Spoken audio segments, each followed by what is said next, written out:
North Korea और Kim Jong के बारे में आपने बहुत सुना होगा। आपने सुना होगा कि किम जोंग सनकी है, आपने सुना होगा कि नॉर्थ कोरिया में तानाशाही है, आपने सुना होगा कि किम जोंग जो कहता है वो सनकी दिमाग की उपज होता है। आपने कई उसके फैसले सुने होंगे, पढ़े होंगे, जाने होंगे और हमने भी आपको बताए होंगे। लेकिन एक नया फैसला मैं आपको बताता हूं। दरअसल ये फैसला तो पुराना है लेकिन अभी दुनिया के सामने आया है।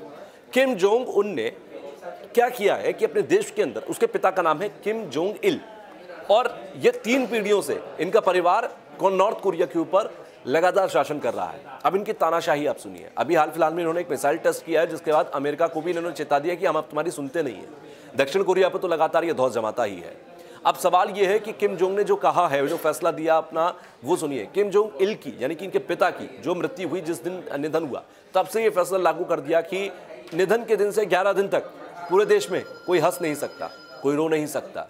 यानी कि अगर कोई हंसेगा और रोएगा और उसे पकड़ लिया गया तो उसे गिरफ्तार कर दिया जाएगा। और ऐसे हजारों लोग वहां पर गिरफ्तार किए गए, लेकिन उनकी गिरफ्तारी के बाद वो कभी दिखे भी नहीं। उनका क्या हुआ कोई नहीं जानता। वहां पर उन 11 दिनों के अंदर अगर किसी का जन्मदिन है तो मना नहीं सकता, किसी के घर में अगर मौत हो जाती है तो वो रो नहीं सकता। इस तरीके के वहां पर फैसले लागू किए गए और इन 11 दिनों के अंदर देश के अंदर गजब के हालात हो जाते हैं। अजब गजब स्थिति होती है, क्योंकि वहां पर जो भी हंसता रोता पाया जाता है या फिर बात करते पाया जाता है उसको उठाकर जेल में डाल दिया जाता है। और जेल में वहां की जो यातनाएं होती हैं वो सोच से परे हैं, क्योंकि वहां पर माफी नहीं है।